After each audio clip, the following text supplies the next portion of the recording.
दोस्तों नमस्कार, आप देख रहे हो टीटीसी न्यूज़ चैनल और मैं हूं अज्जू। दोस्तों आज हम पहुंचे हैं नगर महासचिव भाई वाजिद अली आज हमारे साथ जुड़ चुके हैं। इनसे बातचीत करेंगे आगामी चुनाव के बारे में, आगामी थोड़ी बैक जाएंगे जो अभी फिलहाल हुआ है। सर वाजिद भाई, ऐसी कमी कहाँ पे लगी चुनाव में जहाँ पर डॉक्टर धर्म सिंह सैनी नहीं जीत पाए, सिर्फ एक कारण? देखिए, इस चीज़ का खुलासा उन्होंने खुद किया है जी कि कहीं ना कहीं उनके ही समाज की कमी से वो चुनाव हारे हैं। जी बाकी हमारी कहीं कोई कमी नहीं थी। बहुत ही दमखम के साथ, बहुत ही ईमानदारी से इलेक्शन लड़ा गया था। जी, उनका ही समाज शायद उनसे क्यों रुष्ट था, वो अपने समाज को संतुष्ट नहीं कर पाए। लेकिन डॉक्टर धर्म सिंह सैनी का एक वीडियो वायरल हुआ चुनाव से पहले कि जो लोग हाथी पे वोट देंगे वो मुस्लिम नहीं हो सकते, फिर भी मुसलमानों ने एक तरफा वोट दिया। आखिर क्यों असर नहीं पड़ा मुस्लिम कम्युनिटी के लोगों पर? देखिए, आप खुद समझदार हैं, सब लोग समझदार होते हैं कि उस वक्त जो उनके मुंह से अल्फाज निकले थे वो एक भावुकता थी। उनके अंदर इतना जोश था पूरे मुस्लिम समाज को देख करके कि पूरा मुस्लिम समाज एक तरफा उनके साथ है। उसी भावुकता में उन लोगों ने वो अल्फाज उनके मुंह से निकल गए थे। वो बहुत ही सुलझे हुए नेता हैं, पिछले 20 साल से विधायक भी है।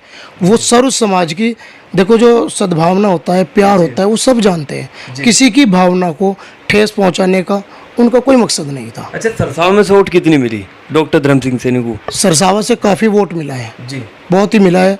सरसावा क्या, आप पूरी विधानसभा उठा लीजिए, मुस्लिम वोट इतना मिला है उनको, शायद आज तक इतना इमरान मसूद जी को भी नहीं मिला है।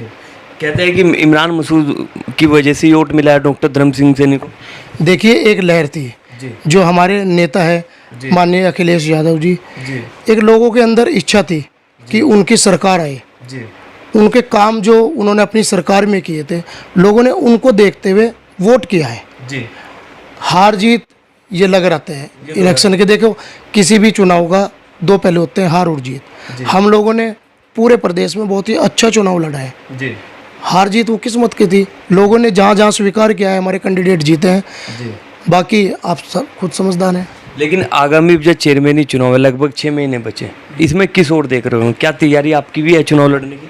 देखिए, मैं तो एक समाजवादी का छोटा सा सिपाही हूँ। चुनाव लड़ा जाएगा, ये डेफिनेट है। बहुत ही दमखम के साथ चुनाव लड़ा जाएगा और चुनाव लड़ा जाएगा हमारे माननीय धर्म सिंह सैनी जी के नेतृत्व में, जो हमारे सरसावा नगर कार्यकारिणी के नगर अध्यक्ष राव इसरार जी, उनके नेतृत्व में बहुत ही शानदार तरीके से चुनाव लड़ा जाएगा। लेकिन राव इसरार थोड़ा पीछे दिखाई दे रहे हैं और राव इखलाक थोड़ा आगे दिखाई दे रहे हैं। ये क्या हुआ? आखिर 5 साल 10 साल से मेहनत कर रहे राव इसरार साहब, नगर अध्यक्ष है मौजूदा, फिर अचानक कैसा मूड बदल रहे हैं? अभी मैं निश्चित तौर पर तो नहीं कह सकता, लेकिन लग रहा है सरसावा की जनता खुद कह रही है कि थोड़ा पीछे हट चुके हैं, इलेक्शन में शायद नहीं लड़ सकते। देखिए, ये राव इसरार जी की महानता है, उनका बड़प्पन है। हमारी भी समझ से बाहर है, उनका अपना स्वयं का ये फैसला है। लेकिन मैं तो इसको उनकी महानता ही कहूँगा कि उन्होंने अपनी 10 साल की मेहनत को 1 मिनट में कुर्बानी के रूप में त्याग कर दिया है। मतलब कर दी है। जी, मैं आपसे ही सुन रहा हूँ क्योंकि आपकी मैंने डिबेट भी देखी है कि शायद उन्होंने जैसे होर्डिंग वगैरह भी लगे हुए हैं कि राव इखलाक को आगे कर दिया है। ये बहुत बड़ी बात होती है पार्टी के फायदे के लिए कि उन्होंने कुर्बानी दी है और राव इखलाक जैसे ईमानदार चेहरे को, जो बहुत ही शालीनता के प्रतीक हैं, आप उनके बारे में शायद इतना नहीं जानते होंगे कि वो ना हिंदू मुस्लिम एकता के प्रतीक माने जाते हैं। राव इखलाक जी, उनके बारे में मैं बताना चाहता हूँ कि वो गरीब मजलूम की मदद करने वाले हैं, हर आदमी को, सर्व समाज को साथ लेकर चलने वाले चेहरे हैं। लेकिन राजनीति में तो अभी शुरुआत करी, जनता कह रही है सरसावा की राव इखलाक जी ने राजनीति में ही अभी शुरुआत की, और सरसावा के लोग ये भी कह रहे हैं कि हमने देखे भी हैं जो होर्डिंग पे ही देखे, वैसे तो हमने देखे कभी नहीं। देखिए, ये तो गलत है क्योंकि पिछले 5-7 साल से सरसावा के अंदर एक NGO काम कर रहा है, भाईचारा सेवा समिति।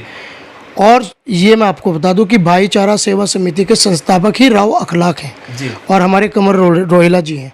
हमारी 40 आदमियों की लगभग टीम है। नगर वो हमारे जो अध्यक्ष जी हैं वो सुखीजा जी हैं, भाईचारा जी, रमेश सुखीजा जी, आप भी जानते हैं।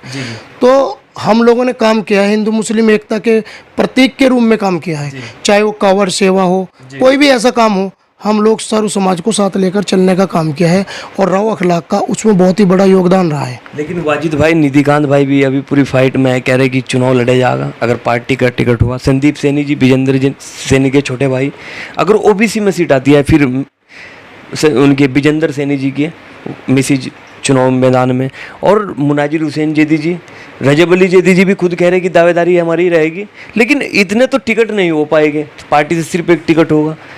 और टिकट होने के बावजूद तो लग रहा है कि वे जो मेहनत कर रहे हैं 5 साल से, तो फिर पीछे कहाँ रहेंगे वे? क्या निर्दलीय की ओर तो नहीं बढ़ेगी समाजवादी पार्टी? और फिर ये भी बात है, क्या सरसाव में गुटबाजी की ओर नहीं बढ़ेगी? देखिए, पार्टी में हमारे सरसाव में ना ही तो कभी गुटबाजी थी और ना ऊपर वाले ने चाहा कभी भविष्य में होगी। रही बात आप जिन जिन लोगों के नाम ले रहे हैं, वो सब समाजवादी के सिपह सालार हैं, सिपाही के रूप में काम कर रहे हैं। और इसके बारे में तो मैं आपको कुछ कह ही नहीं सकता, क्योंकि मैंने आपको पहले ही बोल दिया कि राव इसरार जी के नेतृत्व में इलेक्शन लड़ा जाएगा। रही बात आला कमान जिसे पार्टी टिकट दे के भेजेगी, हम ईमानदारी से उसके साथ रहेंगे। अच्छा, आपने अपना नेता मान लिया राव इसरार जी।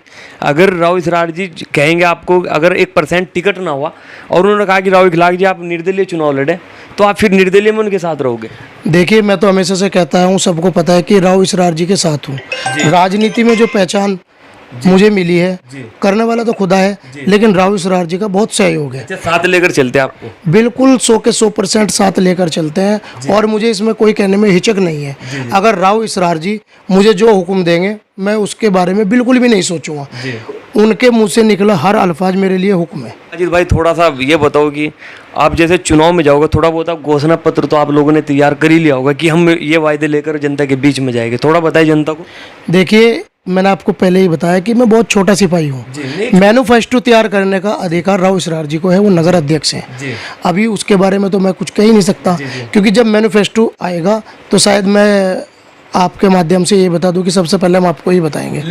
लेकिन आप कह रहे हो कि जो भी हूँ मैं, जैसे भी हूँ, राव इसरार ही मेरे लिए नेता है, सब कुछ पार्टी में जितने भी मैं आज काबिल हूँ सब उन्हीं के। तो आपको तो ये भी बात बता दी होगी मैनिफेस्टो तैयार करने में, क्योंकि अगर मैनिफेस्टो अभी तैयार होता, हमारे दिल और दिमाग में मैनिफेस्टो है, जुबान से कब बाहर आएगा उस वक्त आप देखना विस्फोट ही होगा। अच्छा जी, कि जनता के बीच में आप जाओगे, आखिर एक छोटा मोटा मुद्दा तो लेकर जाओगे, भैया हम ये चीज़ कराएंगे, आप हमें जिताए, आप हमें वोट दें, हमारे पार्षदों को वोट दें, तो थोड़ा बहुत तो आपने बना ही लिया होगा। देखिए, सीधा सीधा तो ये है कि जो जनता की मूलभूत सुविधाएं हैं, हम उन्हीं को मुद्दा बनाकर उनके पास जाएंगे।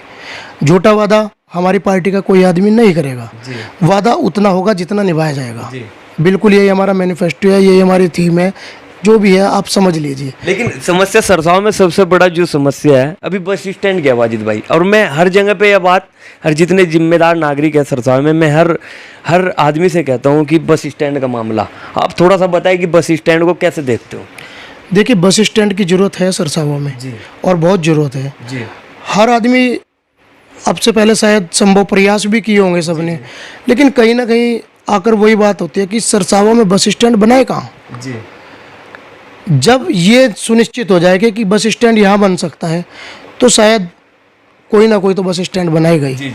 अगर हम अभी कहने लग जाए आपको कि अगर हम चेयरमैन बन गए तो हम बस स्टैंड बनाएंगे, ये कहना बिल्कुल गलत होगा।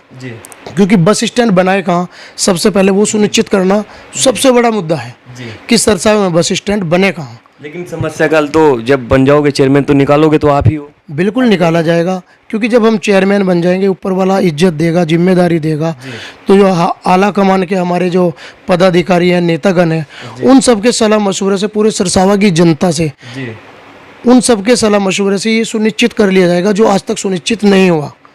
यही हमारा सबसे बड़ा मुद्दा होगा। आज तक जो चेयरमैन इस चीज़ को सुनिश्चित नहीं कर पाए, तो शायद सबसे बड़ा मुद्दा हमारा यही होगा कि हम आने वाले टाइम में, अगर जनता हमें स्वीकार करती है, तो सबसे पहले हम यही सुनिश्चित करेंगे कि बस स्टैंड बनेगा कहाँ। जी, पूरा पक्का वायदा है। बिल्कुल, ये पक्का वायदा है। ये थे वाजिद भाई जो कि नगर महासचिव है, और उन्होंने अपनी बातें कही कि राव इसरार जहाँ पर कहेंगे हम वहाँ पर जाएंगे, और जो भी मेरी राजनीति की निखार है वो सिर्फ एक राव इसरार है।